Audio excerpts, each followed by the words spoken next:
Our Pigskin previews, sponsored by the Killeen Regional Airport, continue as we head over to Bosqueville, where the Bulldogs are looking to build off an improved 2024 season. And while they still miss the playoffs, there's plenty of positives to take into 2025.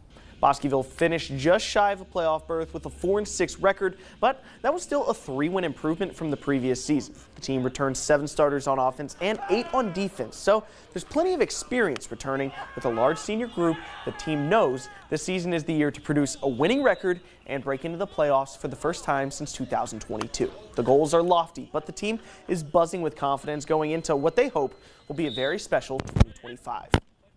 You know, going into year 2, we have 2 new coaches this year, so our staff is pretty solid coming back. Year 2 in the offense, year 2 in the defense with the kids. They've been clicking. I mean, our goal this year is to go win the district championship. We've got 13 returning seniors this year, so we really rely heavily on those guys. We have a big senior class. We have like more than 10, so I think just our senior class is just going to help us make a run for it. The goal is probably to make the playoffs. We haven't been there in 3 years, so that's just the main goal right now. I think we look really good this week. Like coming into this week compared to last year as the first year under the system, just the confidence coming in now. Like we feel much more confident. We feel better. Like we put in all this work during the summer. Last year we had a great group of seniors that really made the way for us, and we're just trying to carry that out and keep that going.